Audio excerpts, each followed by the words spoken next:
Hey, what's going on, everybody? Welcome to today's special Wednesday edition of Touch 'em All. My name is Dalton Brown. That is at Dalton J. Brown on Twitter. I am running my own show today on Touch 'em All.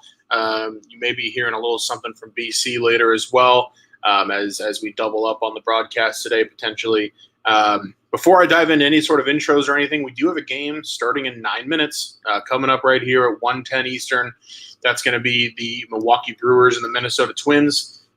So before I spend any time, bending your ear about other things, I'll go ahead and jump right in on that one. It's the final of just a quick 2-game interleague series here.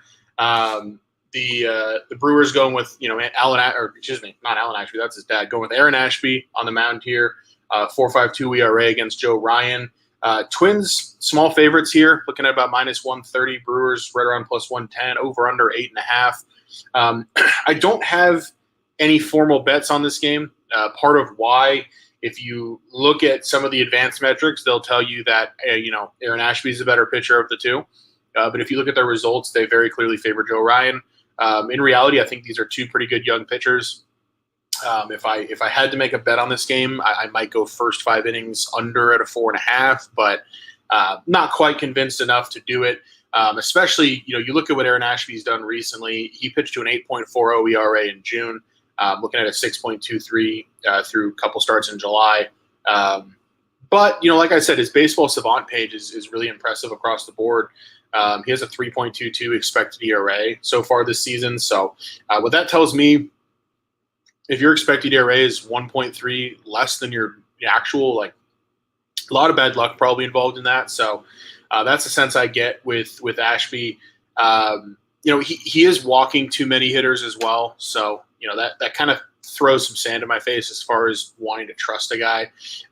You look at the matchup. Minnesota is slightly above average against lefties. That could cause problems for Ashby as well. They're going to throw a lot of right-handed hitters at him. But then you look at the other side. Milwaukee's been killing right-handed pitchers. They're fourth in baseball since June 15th, and that split with a 125 WRC plus. So clearly Milwaukee, might be pretty comfortable against Joe Ryan as well. You look at the bullpens. Minnesota's bullpen has actually been better in July. It ranks 9th, while Milwaukee's ranks 20th. But the bullpen is one of Milwaukee's strengths, so I think it's tough for me to doubt them. So look, looking at Joe Ryan, he had kind of a tough June, 5.74 ERA, but he's still not allowing too many hits. And if you look at his July, back to 2.45, 11 innings, 3 earned so far this month. Granted, against the Orioles and the White Sox, the Orioles have been playing really well. So look, I think with Joe Ryan, he's not looking like the ace that he did early in the season, but he's still pretty good. So like I said, these are two pitchers who I think I'm pretty high on them both. Don't have a strong opinion here. I think the Twins as a small favorite makes sense. Total might be a little high, but like I said, these are two teams that hit well in these splits. So not really desiring to jump in front of that. That's the only game that we've got, with the first pitch coming up here in a couple minutes. So I will take a minute just to kind of promote what we do here at SportsMap Elite. Again, for $19.99 a month, you get access to all of my working picks, all of BC's working picks. I know Joe Spano's been putting out some baseball stuff that looks pretty good as well. He and Chris Dell are going to be, kind of our backbone when it comes to NFL and NBA. We'll have good college basketball content for you, college football content when the time comes. Michael Ablin's been doing a great job with UFC. So really talented team all around. Definitely suggest at least giving everybody a follow on Twitter. A lot of good information, fun banter. So feel free to check that out and feel free to, subscribe. I think you'll be happy with what you find. Just trying to make sure I touch on that and diving in with the actual games that we've got in rotation order the rest of the way. This is another day game here coming up at 3:45 Eastern. We've got 9:03 Arizona Diamondbacks at 9:04 San Francisco Giants. The Giants are going with a bullpen game here, and they typically perform pretty well in their bullpen games. They're starting John Brebbia against Zach Gallen. Giants a small favorite here, minus 120 over the Diamondbacks. Total right around 8. weird series. The Diamondbacks won a close one on Monday night. Last night, the Giants just blew them out, which, if you watched yesterday's show, we saw that coming with the Keuchel and Webb matchup. Zach Allen's, look, he's talented. He's a guy that I generally like betting on. But it's kind of faced the music time with him. He hasn't looked very good recently. 5.26 ERA in June, ERA almost 6 so far in July. His Baseball Savant page will still tell you that he's a well above average pitcher. But barrel rate is starting to become a problem for him. He's starting to leave a few too many pitches out over the middle of the plate. And what scares me off wanting to play him here, he faced the Giants 4 times last year and allowed at least 3 runs in all 4 of the starts. And in some cases, he allowed a few more than that. So this is a Giants team that seems to see him pretty well. I think the Giants are not that this is really how you handicap baseball, but I think the Giants are hyper motivated to go ahead and take 2 out of 3 from the Diamondbacks here. They certainly don't want to lose that series. So part of me thought, okay, maybe I just want to back the Giants, right? They're pretty good on the bullpen days. Zach Allen struggled of late. He struggles in the matchup, but Giants bullpen has an ERA up over 6 in the month of July. It's been really rough. So, you're asking for 9 innings from that unit, starting with John Brebbia. I don't know.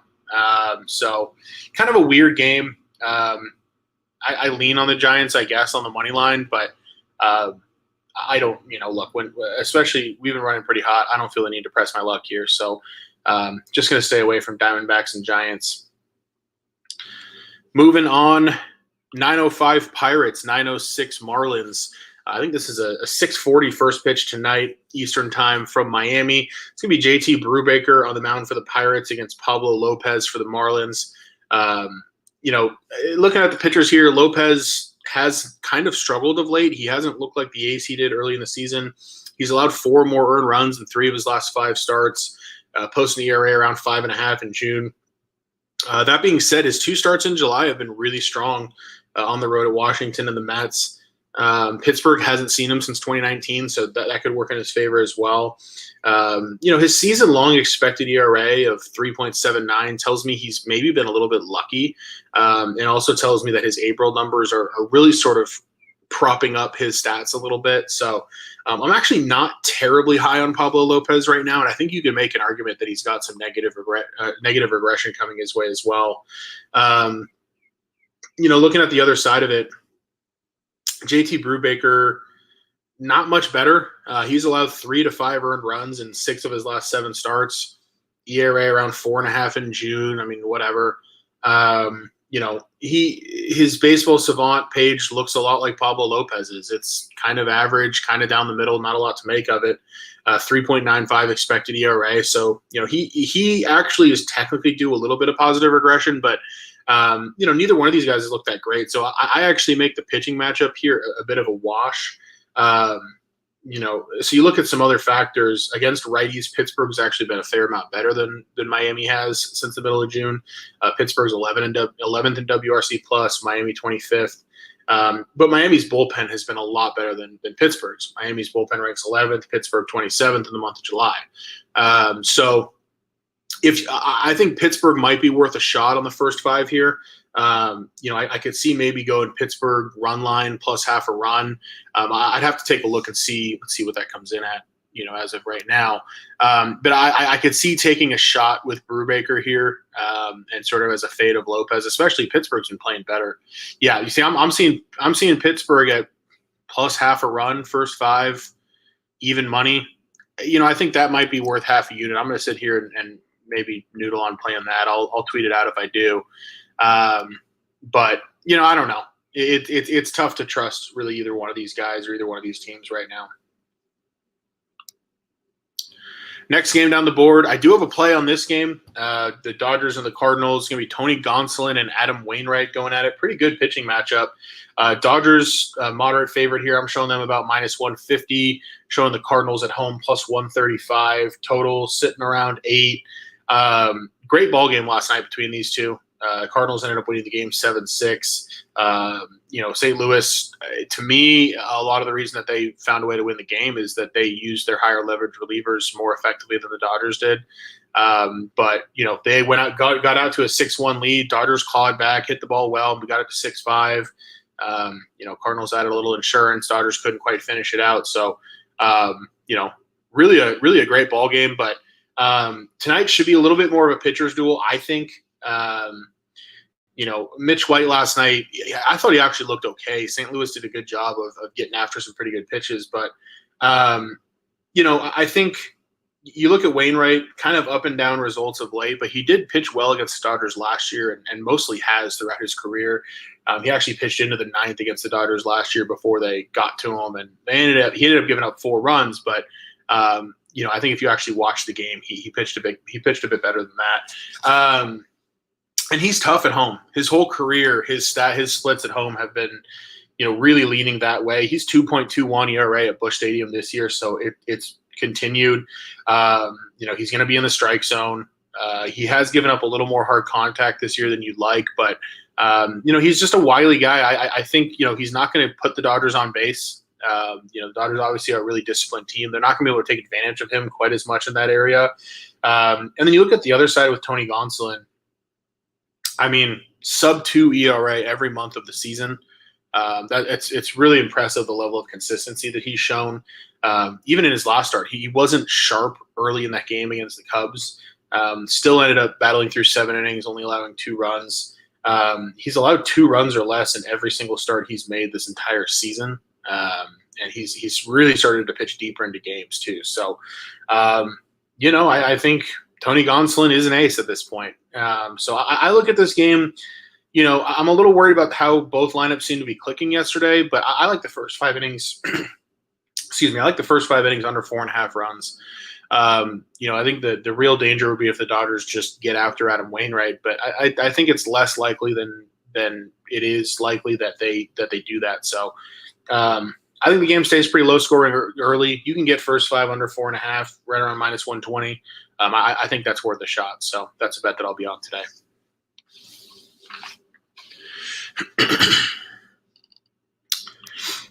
Staying in the NL West, heading out to Colorado, we've got the third game of the series between the San Diego Padres and the Colorado Rockies. That's 9:09, 9:10 on the betting board. Joe Musgrove taking the mound for San Diego against Chad Kuhl for the Rockies. Padres minus 160 or so favorites, over under 10.5. 10.5, pretty low total for Coors. I think it makes sense. You could even make an argument for the under. I'm actually going to be on the Padres here, first 5 innings, laying the half run. That comes in at minus 130. Joe Musgrove is a rightful part of the NL Cy Young conversation. He's been really good. 7 shutout innings his last start against San Francisco.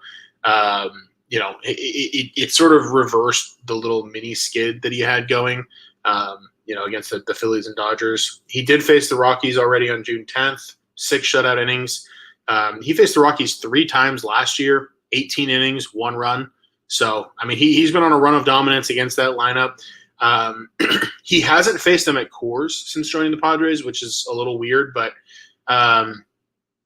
look, until I see a reason otherwise, I'm just going to assume that he continues to pitch well and probably, dominates Colorado the way he's done since he got to San Diego. You look at Colorado, they are 26th in baseball with a WRC plus of just 80 against righties since June 15th. That works in his favor as well. So I like Joe Musgrove to go out there and shove today. And you look at the Padres, they're top 3rd in baseball against righties since mid-June. They've been hitting them well. Chad Kuhl had the one great start against the Dodgers where he threw a complete game shutout. If you look at what he's done since June 10th, other than that, you're looking at a 8.10 ERA. So, I think good for him, right? He had the great start against the Dodgers, but I just – let's be honest about who this guy is, and him pitching at Coors Field against a pretty good lineup. Padres should put across some runs, right? I think you're probably looking at 3 or 4 for the Padres through 5. That should absolutely do the job to cover this first 5-run line. We've got a 2:10 Eastern start time, so this one's coming up in about 55 minutes between the Tigers and the Royals. I actually do have a bet here as well. I'm going to be on the Kansas City Royals money line in the first 5 innings, minus 118. I'll tell you why. You got Tarek Skubal on the mound for the Tigers, Brady Singer for the Royals. Royals small favorites in the game, over under right around 8. Really, it's a fate of Tarek Skubal.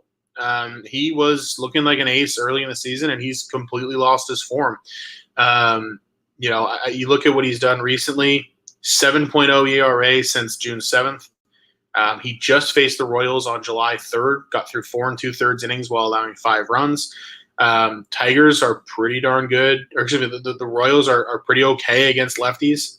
They're actually right above the Yankees in that split. They have a 127 WRC plus. That's 6th in baseball. So it's hard for me to see why Kansas City wouldn't hit him again today. They just saw him. He hasn't been pitching well. He's been walking too many batters. So you look at the flip side of it. The Tigers have been awful against righties. The 27th in WRC plus in that split since the 15th of June, and I think if you look at the full season, they're actually worse. I think Brady Singer should be okay. He pitched into the 5th against Detroit on the 3rd, gave up only 2 runs, beat Tarek Skubal in that game. I'm not going to sit here and try to tell you that Brady Singer has been great. ERA around 6 in the month of June, looked pretty good in his 2 July starts. Gives up a little bit too much hard contact, but I don't think we need him to be much more than middle of the road here. Bullpens, that's where the advantage shifts Detroit's way. They have the 6th best bullpen in July, Kansas City 23rd. So, if you like the pitching matchup for Kansas City, I'd stick to the first 5 innings, take the Royals, on the money line minus 118. I think that's a pretty reasonable price given what we've seen from Skubal recently. Moving out east, Boston Red Sox, Tampa Bay Rays, 913, 914. It's going to be Shane Winkowski and Shane McClanahan, or I don't know what Winkowski's first name is, actually. It might be Jake or something. Whatever it is, we're fading him today. Over under 7 runs here. Tampa Bay, first 5 innings, we are going minus half a run once again on the run line with Tampa. Reason being is mostly McClanahan. Boston does hit lefties pretty well, but McClanahan pitched against Boston in April, 7 innings, 2 earned.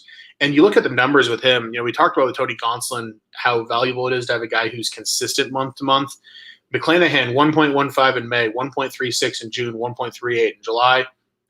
He's just the same guy over and over. He's allowed 0 or 1 earned runs in 6 consecutive starts.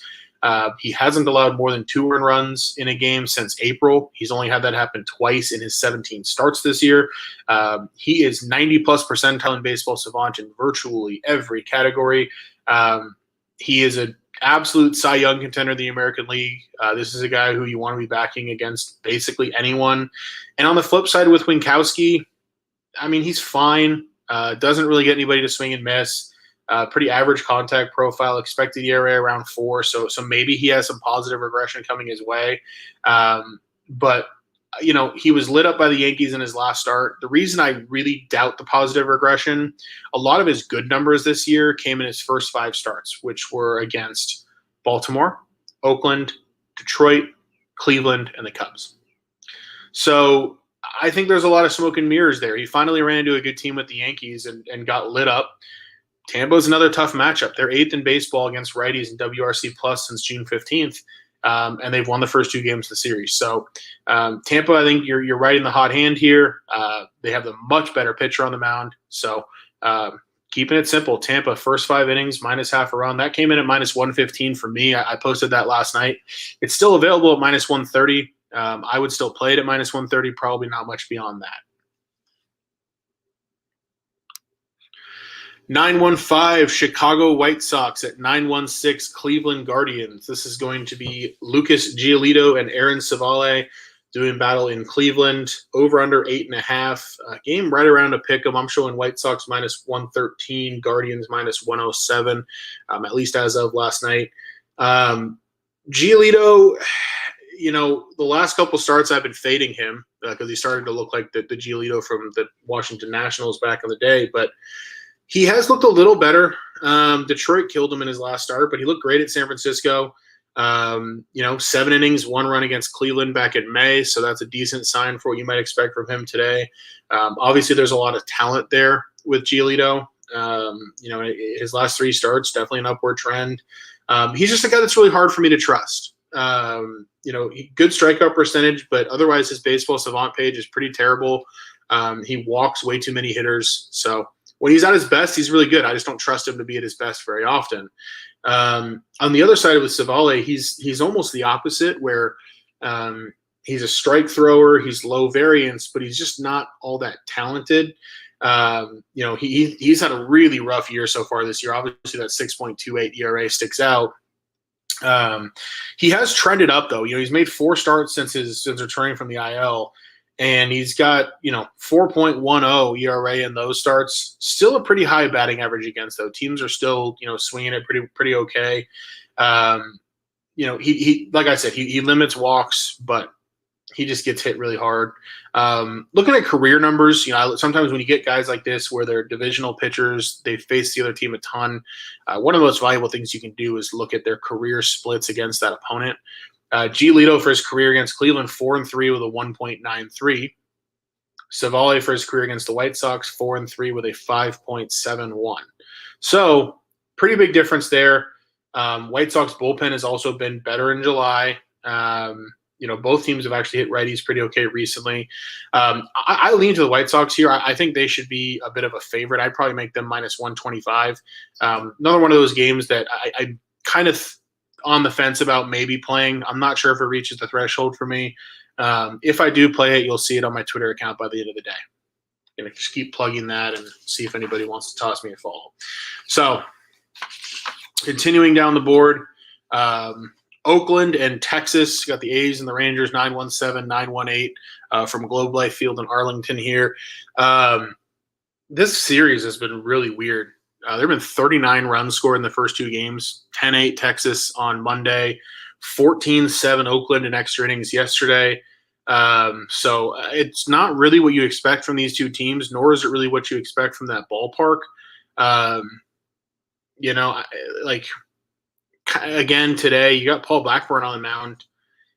He was having a breakout season for a little while, but it's come completely apart for him. So congrats on the All-Star game bid for him. That's awesome. Great career accomplishment, but 5.13 ERA in June, 5.26 ERA so far in his 2 starts in July. His last start against Houston, he got absolutely walloped. He has been kind of all or nothing with his results this year. You've either seen him look really good or really terrible. I think, the reality with him is I just don't think he's that talented. And Texas is, slightly above average against righties. So I could see them getting after him a little bit, but they also haven't seen him this year. So I don't know. Maybe they don't. Maybe he pitches well. Oakland facing a righty as well. They're dead last in that category. They have a 65 WRC plus against right-handed pitching. That's 35% below average. John Gray, 6 innings, 5 earned at Oakland, though, on May 27th. That wasn't great. He's gotten better as the season's gone along, though. He had an ERA of 7 in April, 5 in May, 2.5 in June, and he's looked pretty good in his 2 July starts despite facing the Mets and Twins. So, 2 guys with sort of middling baseball savant pages. John Gray trending in a better direction. Texas with a better bullpen. I don't know. Texas is the favorite that they are. Makes sense. The 39 runs the last 2 games don't really convince me that these are 2 juggernaut offenses all of a sudden either. So I'm just staying away. 919 Astros at 920 Anaheim Angels of Anaheim. Christian Javier taking the bump for the Astros against Shohei Ohtani. Angels right around a minus 120 favorite. Astros come in around even money, over under 7.5. We were on the Astros yesterday here for our 2-unit bet. They came through. Astros continue to play well. The Angels continue to be a free fade. The only time that I don't fade the Angels is when Shohei Ohtani is on the mound. He has been dominant, even against Houston this year. 10 2/3 innings against the Astros, only 1 earned run. 1.52 ERA for him in June. 7 shutout innings against Miami in his last start. He did have the 1 unearned run in that game, but shutout in terms of earned runs. You look at his last few starts. I mean, his last 33 2/3 innings, he has allowed 1 earned run. So I don't really want to fade him. I think sometimes he gets a little bit overvalued, but not against a team like Houston. This game being right around a pick 'em shows a lot of respect to the Astros. So one thing to note here, Mike Trout left last night's game with an injury. I don't know if he's going to play tonight or not. Christian Javier's looked really good against Anaheim this year, 12 and a third innings, 1 earned run. He's had like 3 ugly starts this year at random times. There's no real rhyme or reason. They haven't all come in a bunch. But outside of those 3 really ugly starts, Christian Javier has been one of the best pitchers in baseball. So, first 5 under 3.5 here is kind of tempting. I don't think these teams are going to score a whole lot early. Big problem for Anaheim. They're 29th against righties while Houston is first. So if any team was to figure out Ohtani now facing him a third time, it might be Houston. So I'm not comfortable betting on the Angels almost ever, and certainly not against Houston today. Big bullpen advantage for Houston as well, even though they kind of melted last night. But I think the best way to get after this game, no runs in the first inning, comes in at minus 133. And with the way these two pitchers have been going, I'd make that closer to minus 175. So I will be on the Nerfy here. No runs in the first inning between the Angels and Astros, minus 133. That's a bet. Jumping downward on the board, I don't have too many notes on this one. Reds and Yankees, 925, 926. Wild one last night. Yankees took a 3-0 lead into the ninth. Reds came back with 4 to win the game.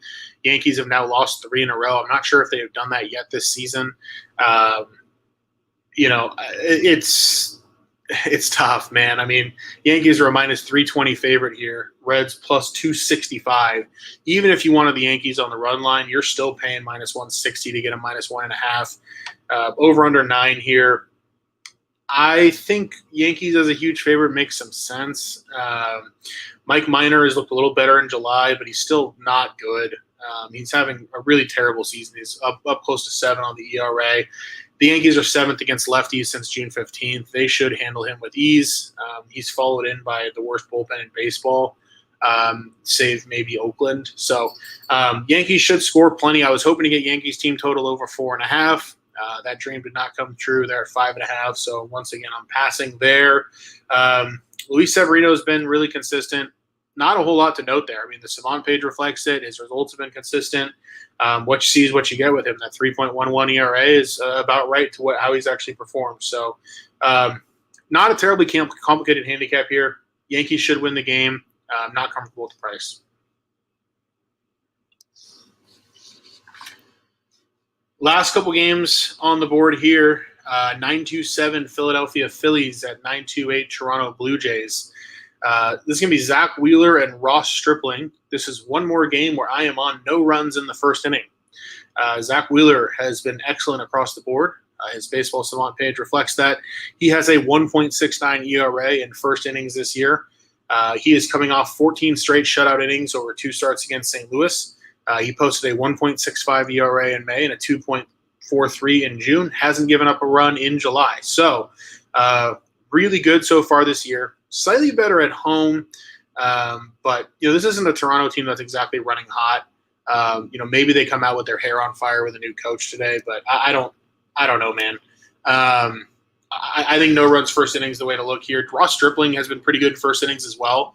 He's only allowed a 3.0 ERA.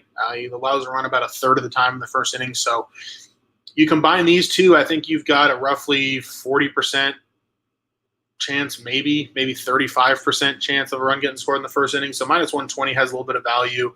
And I actually really like the form that both these pitchers are in. You look at Stripling, doesn't walk anybody. His June was awesome, 1.59 ERA.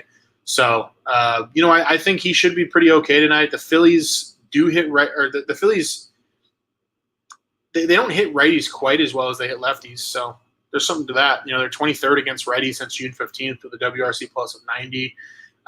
So I think Philly should actually be favored. So, I lean their way, but no runs first inning. I think cash is here as well. 929 Orioles at 930 Cubbies. This is going to be Spencer Watkins and Justin Steele going at it. 2 guys with ERAs that are just about the same. Orioles with a nice win last night. They're 9th in a row. Cubs have now lost 5 in a row after their horrible series at Dodger Stadium. Cubs actually a small favorite here, minus 129. Orioles plus 109. Over/under sitting at 8.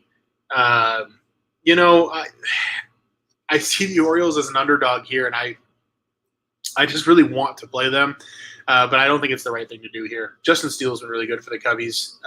You know, since the 1st of June, 2.72 ERA over his last 6 starts. He only had one poor start during that time. It was at Pittsburgh. If you take that one out of it, the stats get even better. He's averaging more than 6 innings per start during that span, so that limits the exposure to that terrible Cubs bullpen. Baltimore 23rd against lefties with a WRC plus of 87 since June 15th. So Justin Steele should be able to pitch sort of deep into this game. You know, he's a guy that pitches to contact. He walks a few too many, but doesn't give up a lot of hard contact, and he's been running well, you know, recently especially. So I like Justin Steele to have a pretty good outing. Spencer Watkins has been awful in terms of his savant numbers. You know, he's looking at a 5.42 expected ERA. That screams to me that he should have some negative regression. That being said, I think he's clearly figured something out recently. You look at since returning to the rotation on June 25th. You know, he's 17.2 innings, just 2 earned runs allowed. You know, that's against the Twins, the White Sox, the Rangers, so decent competition. Just 3 walks, 12 hits during that time too, so that's a sub-1 whip for him since returning to the rotation. Part of me likes an under here, but you know, I don't know. I don't trust the Cubs bullpen late if this game stays tight. So probably not going to make a play here. Obviously a big bullpen advantage for Baltimore, so if this game is tight late, I might jump in live on Baltimore like I did last night. But for now, no play there. Final game on the board. I'm going to go ahead and type in the banner because I just now have access to it. But we're going to go we've got the Mariners and the Nationals in Game 2. The Mariners are handling business right now in Game 1, which is great because I submitted that last night in my look-ahead piece for today. Tonight's going to be Tommy Milone and Eric Fetty. Let me see if we've got a line on this game because last I checked, I did not have a line available to bet here.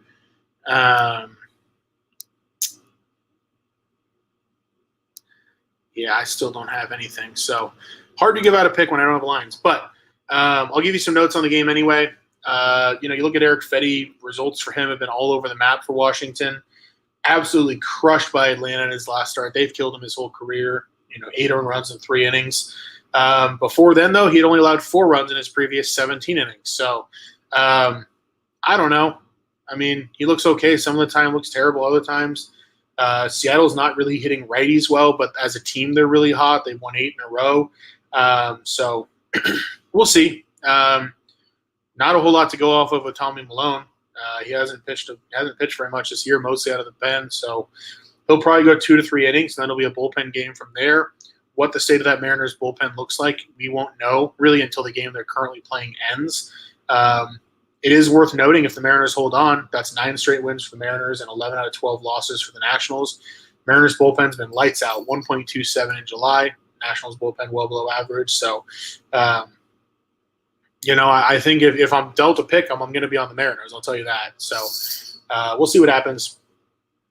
But I don't really have can't really have a play there yet. So to recap plays today, we are on the Mariners right now in Game 1. That looks great. I will be on Cardinals, Dodgers, first 5 under 4.5. I think that's got a great chance today. I think the Padres first 5 minus half a run at minus 130. That should be a winner. Royals first 5 innings minus 118. Tampa Bay first 5 on the run line minus half a run. That comes in at minus 130. I got that at minus 115. I like no runs in the first inning quite a bit between the Astros and Angels. That's Christian Javier and Shohei Ohtani. I like the same thing in the Phillies and the Blue Jays between Zach Wheeler and Ross Stripling. I think you're looking at a good nerfy there at minus 120. And then we'll wait and see what we get on the Mariners and the Nationals. I will go ahead and update my overnight article from last night to plug in the new plays that we've added today. I think we're looking at about 7 total. And then keep up with my Twitter account throughout the day. Pretty good chance we end up adding more. Want to shout out the people in the comments for taking the time to mostly my buddy Javi for taking the time to go in there and yell a bunch of nonsense in the comments. I appreciate that, as well as John showing support for the Nerfy. So appreciate y'all. I appreciate anybody who does take the time to tune in. We'll be back tomorrow. You'll probably hear from BC in the meantime. And yeah, hopefully another winning day today. Been running pretty good recently. So appreciate y'all. Have a good one.